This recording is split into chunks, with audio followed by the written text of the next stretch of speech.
DSA, I know you to be very vocal with Nigeria's politics, especially how you campaigned for Buhari last election. Sir, why are you silent now? Secondly, I have watched all your interviews with the presidential candidates. Some were impressing while others were not. I believe you are aware of the emergence of Atiku Abubakar as the PDP candidate and the endorsement he got from Obasanjo. What do you have to say about all this? Is there really hope for Nigeria? Thanks. The person said, I'm very vocal. So as a result, does the person want to tell me that I've not been vocal enough about that? Can you try to clarify that for me? Try to find out what he's trying to say. Well, does that mean that I've not been vocal enough? What he's saying is that why are you silent now? Maybe perhaps because the Buhari's... Am I silent? That's going to be a revelation.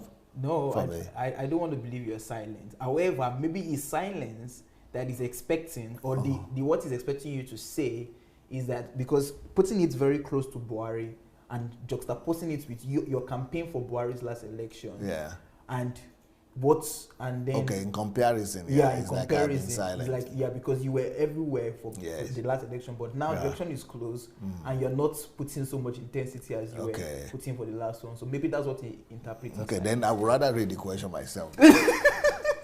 DSA, I know you to be very vocal with Nigeria's politics, especially how you campaign, in comparison to how you campaign for Buhari last election. Yes. Sir, why are you silent now? Okay, maybe in comparison, you could say I'm silent now, especially when you compare to how I was very active and vocal last time in 2015. In 2015, the destiny of our nation was at stake. Number one. Number two, in 2015, the options we have was either for Jonathan to continue or for somebody else to take over. That time, with the way the country was being run, it was, the country was going to, if Jonathan had won that election, the country would have fallen apart now. There would be no Nigeria. Or if there is Nigeria, it will only be like Venezuela. If you know what is happening in Venezuela or Yemen, that is what would have been happening in Nigeria right now. So one of the greatest decisions of our country is the fact that we campaigned against the re-election of Jonathan. Now, there are some people who don't understand that and who are rather blaming us or blaming people like me who campaigned against Jonathan and saying that we are to blame for what is happening right now. Now, let me tell you something. Those people, if they will know the facts, they should rather be thanking God and praying to God for God to bless all that campaigned for Jonathan not to be re-elected, if they know what we know. But if they don't know what we know, and they think that, or if they think they know, and they are still saying that Jonathan was going to be better than Buhari, I believe that such a person doesn't have conscience, doesn't have the fear of God, and doesn't even have the love of Nigeria. Those people are mainly people who love themselves more than they love the country. They love themselves and their pocket and their gain, what they are gaining from it, than what the nation or the destiny of the nation.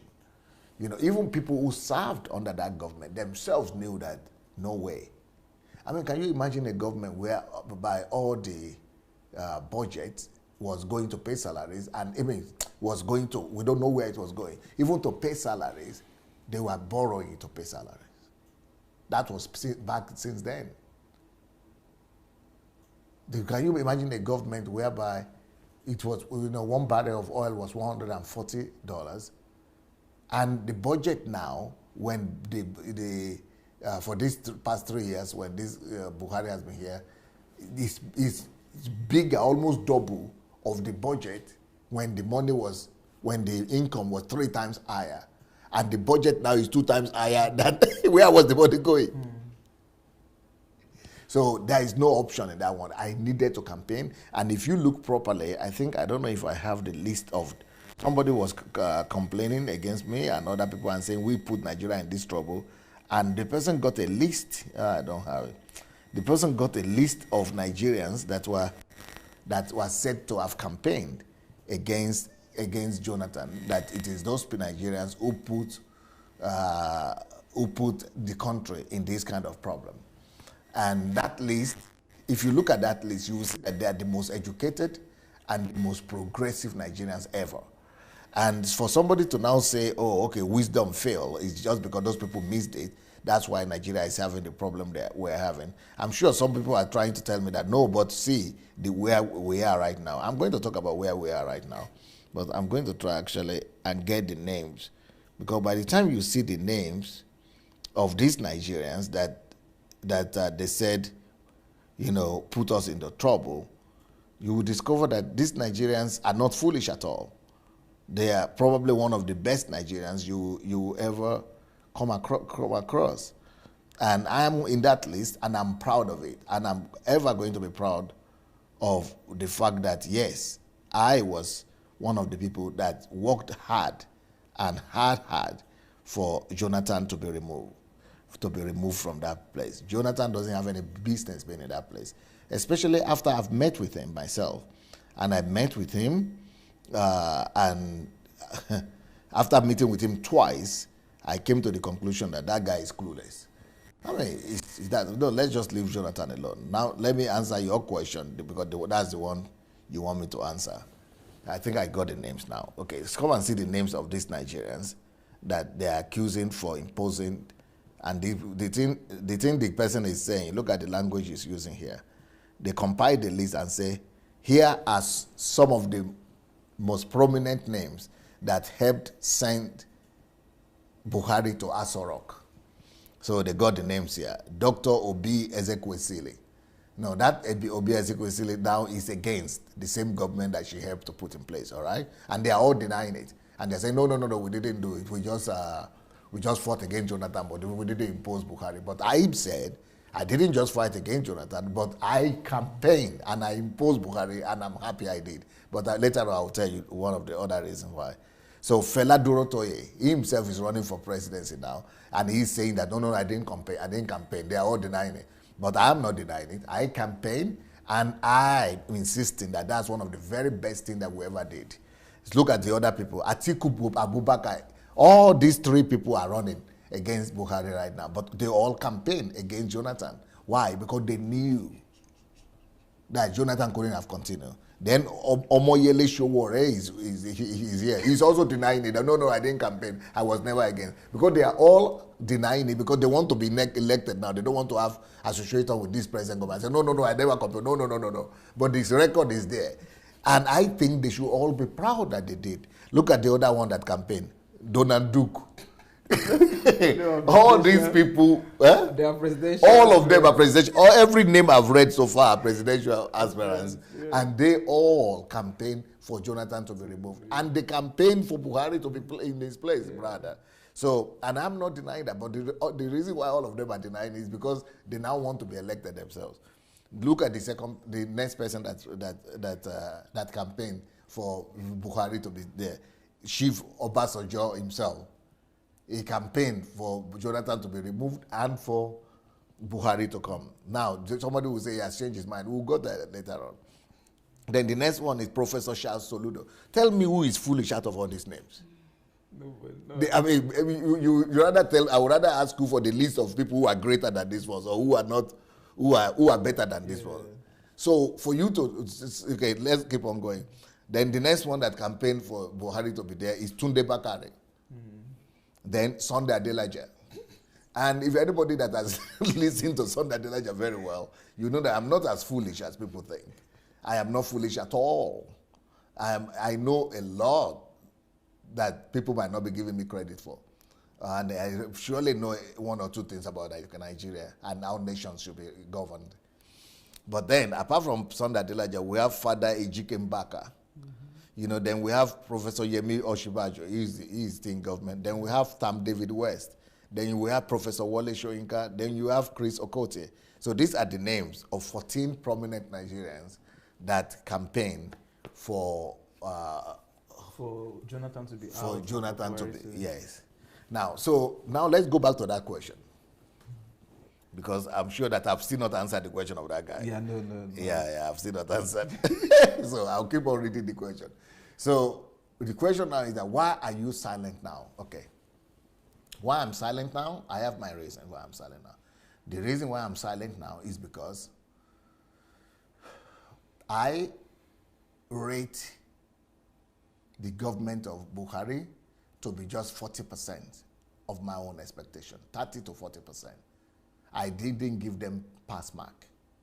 I think they have performed lower, below bar of what I would have expected them to have done. They are worse than what I campaigned for and what I expected. But then, I would have liked a better candidate and better people to come and replace them. But the way things are right now, and that's why I was giving platform to different people to come and speak, to see who could be good enough. From the people that I interviewed, there are 3 people that I think might be good enough to replace Buhari. They are mainly, 1, Sowore. I think Sowore, I used to think that Moghalu was the best candidate. In terms of knowledge, yes, he is the best candidate. But I keep on watching the 2 of them, and I'm coming to the conclusion that maybe Sowore might still be better, even though Sowore doesn't have the knowledge that Moghalu has, but he's more active and he's more rugged. So I think I would rather pick Sowore right now than Moghalu. But the 2 of them are qualified. They would have been very good presidential material. So Moghalu, Sowore, and Tope Fashua is another one I think he's the one that has the best idea of all of them all. He has the most revolutionary idea that can turn Nigeria around. But he doesn't have the profile, and I don't think he has the temperament as well. So that's why if any one of those people would have been, any one of these 3 people would have been the front runner, then I would have been very actively campaigning for one of them. But I know, I'm not stupid, I know that they don't stand a chance. But let me now tell you another person that I think I would have campaigned for, which maybe I will still campaign for, but it's too early to decide. But I don't think he also has a chance. Is Obi Ezekwesili. Obi Ezekwesili is a lady, is a woman, one of the people in that list that I just read, that yes, would have done better than all the other people that I mentioned. Obi has the passion of Sowore and has the knowledge of Moghalu. And also is a woman that women have never been given a chance to be president. So Obi has everything. Believe me, Obi has knowledge not less than Moghalu. Believe me, Obi Ezekwesili not just have knowledge, she has integrity that matches all of them. I think her own integrity is even higher than all the other candidates put together. She has the boldness of Sowore. She has the ruggedness of Sowore. And yeah, but she has the brain of Moghalu. And then she's a woman and she has the experience. No, she is the complete package in this. Out of all the candidates that are running right now, the best person right now so far is Obi Ezekwesili. Now, will Obi Ezekwesili be allowed to win? I don't even think she has the money. I don't even think they will give her the money to run, to win. And one of the big disappointments for me is that, apart from me, who know her very well, no, maybe, yeah, but there is somebody that knows her better than I do. And that person I'm very disappointed that person didn't support her. Because if that person would have supported her, maybe she would say that she would have had a chance. But that person is playing politics. And maybe also that person refused to support her because he also knows that she doesn't stand a chance. If not because of that, that would have been the best presidential candidate right now. So the person I'm talking about that knows her and should have supported her and be there for her is Obasanjo. Obasanjo was supposed to have supported and mobilized the whole country to support Obi. But since that didn't happen, I really see no chance with Obi right now. I don't see that Obi will win. Now, somebody who told me that, okay, if you say Sowore is good enough, why wouldn't you just campaign for him and make him win?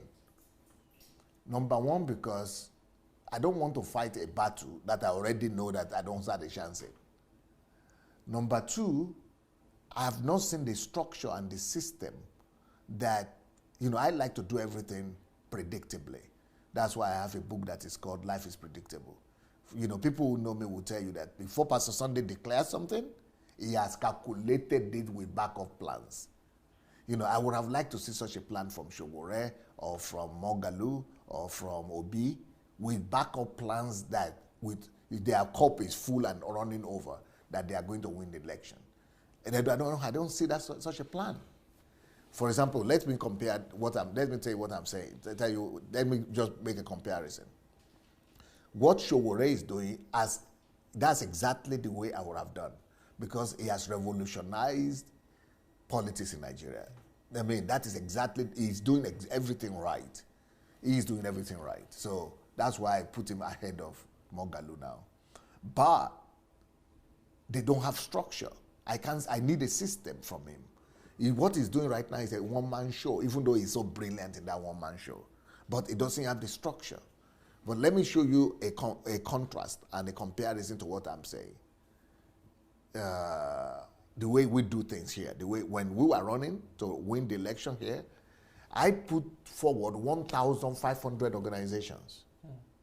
1,500 organization structures that were set up to help us win the election we were doing the governor, the mayor position of the capital of Ukraine.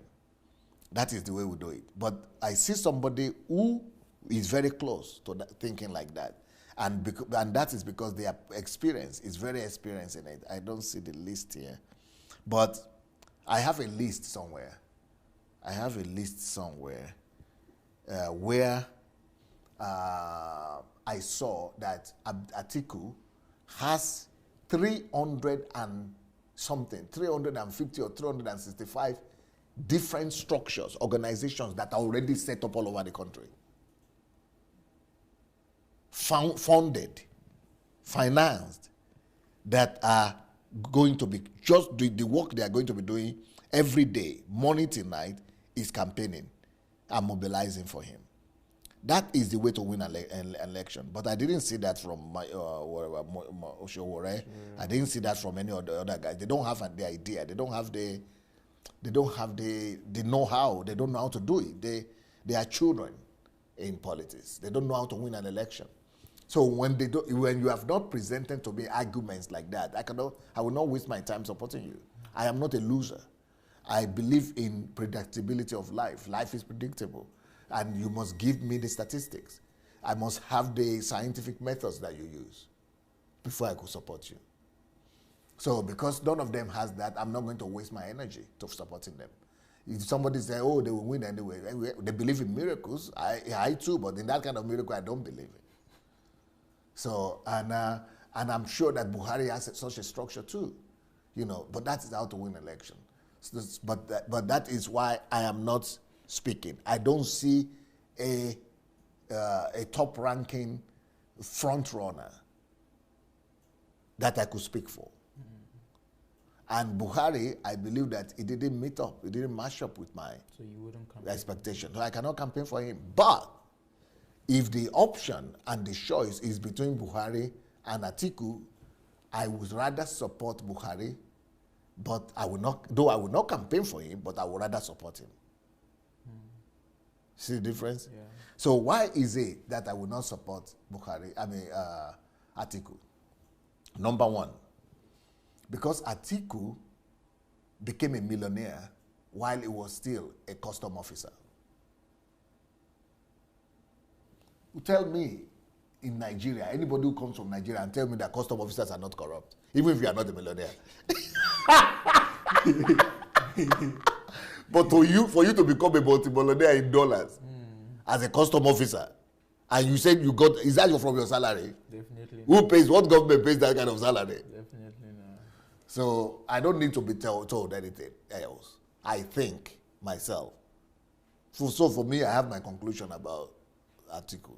That is number one. Number two, if you are a sitting vice president and the international government are chasing you all over the world, America is chasing you, they want you to be repatriated, just like Ala Messiaga or whatever is there. Alai Messia. Alai Messiaga or whatever. Yeah, yes, the Pereira Alai. He's the same kind of guy. So that one, I'm not foolish enough for the whole world, America, to be saying you cannot come to the country. They even looked at his case in the Senate, in the Congress. And his business partner in America is a congressman. Was put in jail. He's still in jail till today. That's why he cannot go to America. The case is in Congress. Go to the United States Congress and type Atiku. Abubakar Atiku, you will see official up to today his case is still there. So am I foolish to that extent to now be able to elect that one? So okay, that's number two. Number three, some people say Obasanjo is corrupt. Okay, if Obasanjo is corrupt, let's assume he's corrupt. But when they were together, Obasanjo and him. Even the corrupt Obasanjo was shocked at the level of corruption of Atiku. And he had to write a book. He had to, we wanted to actually impeach the guy when he was still there because it was an embarrassment. The way he was corrupt, his own was another level. Number three, up to today, one of the reasons why we don't have electricity, because it was Obasanjo Atiku's government that spent 16 billion. Even though I don't blame them for that because electricity will cost more than 16 billion. But Atiku has a business that is connected to refrigerator. He's the one importing refrigerator. Generator, sorry, I said refrigerator. Generator to Nigeria. Yeah. And that business is what is not allowing Nigeria to have electricity today. And you want to put him as president? Me, I know crazy. Oh, I wanted to say you crazy. But me, I know crazy to that level. My own craziness not reach that one. If he was vice president and we have spent 16 billion on electricity and and his own business is prospering, and you want me to go and now put him as president, that one I think that it might even be better for Jonathan to return than for Atiku to be there. Somebody said, I read it, it's a very, very rough and very, very incorrect analogy, but I'm going to use it because just for the sake of communication here, making a point. I read it. I'm a Yoruba guy, so somebody said Atiku is Atiku, which means we don't die. We are dead. If that become president, is Atiku finished. I think that's exactly what's going to happen. And then the vice president, his own vice president candidate, is called Obi, but they said obituary. So after Atiku, the next thing that follows is obituary. Atiku means we are dead. Then what will happen after that is balsam. It's obituary. I would not like to use that kind of joke so much, but I saw it and I think I should just refer to it here because that is exactly the destiny that's waiting for Nigeria. Although my opinion of Obi is totally the opposite. I respect him a lot. I believe that he's one of the brightest minds that we have there in the country. But he's conflicting himself. It seems to be telling a lot of lies, but still, at least he has the passion in the right direction. I would rather make Atiku become retired and Obi the president. I would rather change the position. Let Obi become the president, to only not Atiku. If Atiku is in the team, kaput. In fact, I would have been campaigning against Atiku vigorously. He should be thanking his star that I'm not campaigning against him. And the reason why I'm not campaigning against him is just because of Buhari. His only competitor also is not very impressive. Otherwise, I would have been campaigning the way I campaigned against Jonathan the other time. But Jonathan, you have promised not to campaign for your Buhari, but at least Buhari has integrity, so I would rather let him remain. At least Buhari has started taking the economy in the right direction. I would rather let him remain. The projects that Buhari is finishing, they're overwhelming. The projects that have been standing for 30 years, the guy is finishing them. I mean, he's moving in the right direction. I would rather let Buhari remain than for him to be removed. Now, look at if you have not read the book of Obasanjo, okay, I have it here. Not the book, but the segment where he was talking about Atiku. Let me read to you what he wrote about Atiku in his book. So how will Obasanjo expunge? Okay, let's say Obasanjo wrote in his book about Atiku. He said, "What I did not know, which came to glaring later, was that Atiku had parental problem in his background." But that's not, for you don't, you have parental problem. That's not a problem. Anybody can have parental problem or bring in problem. That's what it means. But, but I will not blame him for that. But look at the real reasons why I believe that what Obasanjo wrote in this book was the plain truth. But what he now did to endorse Atiku was politics. And the facts prove that, because Americans, everybody, the facts prove that. So, but even when he endorsed Atiku, he didn't say what he said is wrong, or he cancelled what he had written in his book. He just said, if you ask me for forgiveness, I forgave him.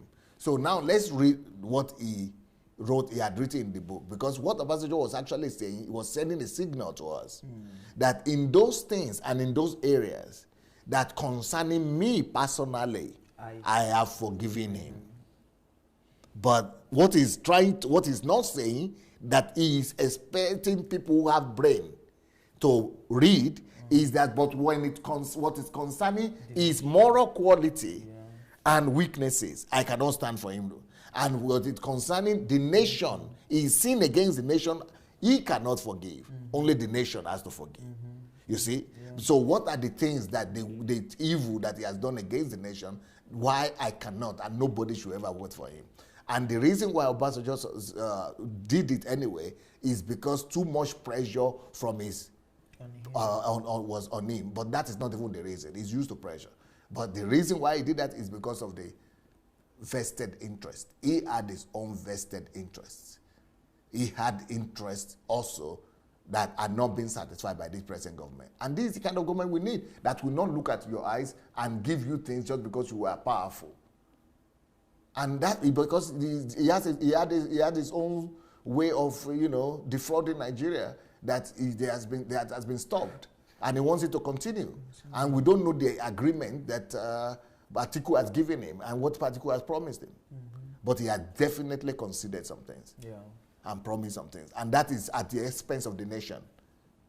So I would rather have Buhari to be there than Atiku. But let's see what Obasanjo wrote about Atiku concerning his attitude to the nation, not just to him. He said, Atiku has propensity for corruption. Propensity to corruption. It's just what do you call it? It's just not eagerness. It's just inclined. Is it inclined? An inclination. An inclination to corruption. It's just by all his. How would he not have inclination for corruption? That one, I understand it, because he was a custom officer. Tell me anybody who was in custom officer and became a billionaire, those who will not have the inclination or propensity for corruption. That is explainable to me. I don't even need the explanation for that one. Of course, that is understandable because it's facts proving. That is number one. Number two, Atiku has the tendency to disloyalty. I cannot prove that. But that disloyalty might be something personal. He was disloyal to him. So maybe you have forgiven him about that. But disloyalty also could be against the nation. And if you became a millionaire where you were a custom officer, I see disloyalty against the nation right there, bold. And also with the Mikano generator business. The generator business, is that not disloyalty against the nation? So next one. So Obasanjo can forgive his own, but he cannot forgive against the nation. The next one is his inability to say and stick to the truth at all time. That is, it means that he has moral issue. He has integrity issue. He cannot, he's not a lover of truth. And for me, that is the biggest problem here. And that is exactly the picture of what is wrong with the whole Nigeria as a whole. No love for truth. If Obasanjo that people accuse of not being, straightforward or not being corrupt. So for me, I used to have a lot of respect for Obasanjo, and I still do. And I think it used to be, it was a person of truth. But for that person to now be saying that this person cannot stick to truth or say truth, he has inability. He's not capable of saying the truth or sticking to the truth at all times. He doesn't have the ability to say the truth or talk less of sticking to the truth. That's a major flaw. That's not, I don't even want to have anything to do with that kind of person. Next one. Atiku has a propensity for poor judgment. Now, I've not tried that. I don't know that. I don't have facts for that. But this is his boss saying that. So that he has poor judgment. I even had Obasanjo saying it, that I gave him a lot of work because I wanted him to succeed me. The reason I even put him there as my vice president for him to become president after me. But his poor judgment was alarming. And he was always complaining. He just wanted to be vice president and enjoy the position, but not to work hard. And he was even complaining to him as a president that you are giving me too much work. Too much work. So why are you there? So that is not what I could judge, but that is what he wrote about him. And this concerns the nation. Yeah. If this is true, he cannot forgive this. Yeah. Propensity for poor judgment is not something you can forgive. True. Lack of truth is not something that you can forgive. These are things that will ruin a nation. I wrote a book, and the book is called Why Nations Fail. Or what is it called? Yeah. The Death of Nations. The Death of Nations. The Death of Nations. Why countries fail. The Death of Nations. So the death of nations, in my book, these are the things that lead to the death of nations. Lack of truth, poor judgment, it would bring the death of Nigeria. So I would rather support Buhari in that sense. Then another thing he's writing is his belief, Atiku's belief and reliance on marabouts. Marabouts, is that not bandits, or are they not thieves and bandits? They fall under the same category. Yeah. So he's relying on mafia, on bandits to resolve issue. Yeah. So, for example, he's going to send people after you. Hoodlums. I don't know that, if that is true or not, but there's no way Obasanjo could forgive that. Because he's going to be using it against other people to silence his enemies. His lack of transparency. And how many people have listened to Atiku talk too much? That you can't see the transparency at all. Even though he's more eloquent than Buhari, but even Buhari talks more than him. Then his trust, Atiku has a trust and belief in money to buy his way out of all issues. That is, he has mammon problem. He's serving mammon, love of money, and trust in money. Corruption, that is what has led Nigeria to where it is right now. That money is the solution to everything. So those are major flaws that Obasanjo cannot just forgive. These things will haunt, they will haunt the nation. They will haunt and hurt the nation if he is elected. Then he says, Atiku is ready to sacrifice morality for the sake of money. That kind of person, these are qualities that doesn't qualify anybody to become president. He is ready to sacrifice morality, ready to sacrifice integrity, ready to sacrifice truth, and even national interest for self and selfish interest. And you will now be saying you forgave him when you are the one who said he is ready for money to sacrifice national interest. Even though, that settles it. Somebody said, oh, but you too got born again now. You were bad before and you got born again. Everybody can change. Yes, I was bad before. I got born again. The grace, but the grace of God did that. I didn't do that myself. Nobody can change himself by himself. You need the grace of God. But the last I heard, I've not heard that Atiku has received Jesus Christ as his Lord and Savior, and he has also received that grace that can change him the way he changed me. I've not heard that. Maybe if there is a news like that, forward the news to me. To know that he has accepted that grace that made him to change and to be told, but by human power, nobody can prevail. So these things are damning and too damning for me to now say I will support Atiku. I would rather support Buhari. Let him be. Let him finish his next term.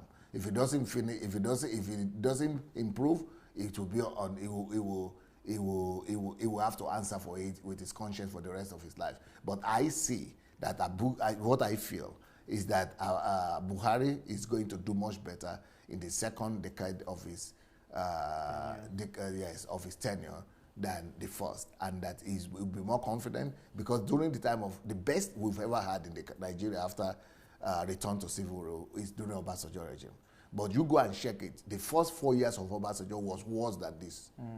But the second 4 years of Obasanjo, it just took off. It took Nigeria to a new height.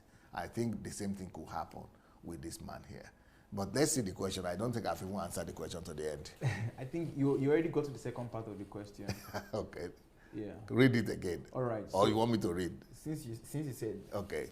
So DSA, I know you to be very vocal with Nigerians' politics, especially how you compared, how you campaigned for Buhari last election. Sir, why are you silent now? I think I explained that one. You've answered okay, that. Okay. Then the next question is, secondly, I have watched all your interviews with the presidential candidates.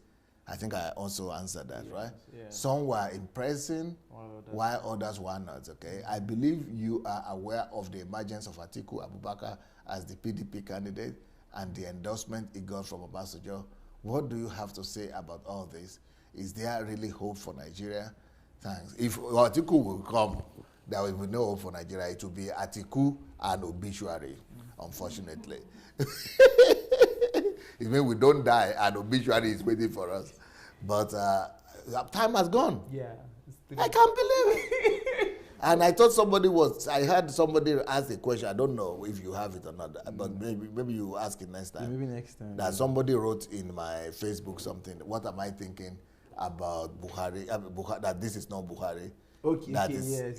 Do you have the question? Yeah, it's part of the ones that okay, so I want to really answer that question. I am born to answer that question. I am born to answer that question. I am born to answer that question. But maybe not today. Yeah, because Bayo has to cover. Yeah. But I think I'm thorough enough in my answer to this and one. I intentionally wanted you to. You didn't stop me, but I will still need to. You will still have to round it up now. Tell us what you got.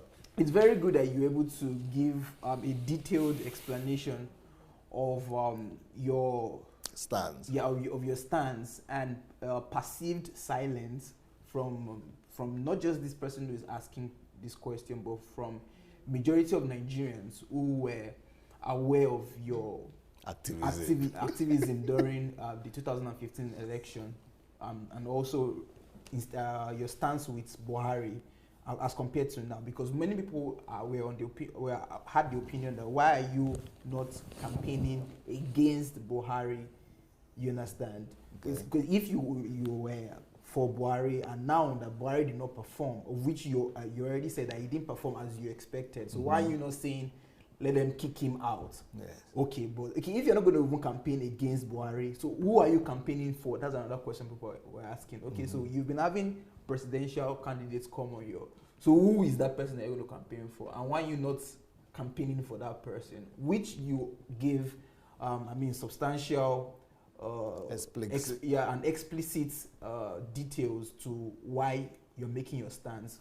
Why you're not going to campaign for Buhari because of his poor performance, and also why you're not going to campaign for any of the presidential aspirants. And you give your vote of confidence for those people that you know that they can perform But why you're not going to campaign for them? Because it's just going to be a futile effort, because they don't have the structure, they don't have the system to make things work. All right, and you made that very explicit. And also with the Atiku and Obasanjo's case, I mean, you were also very detailed with what made Obasanjo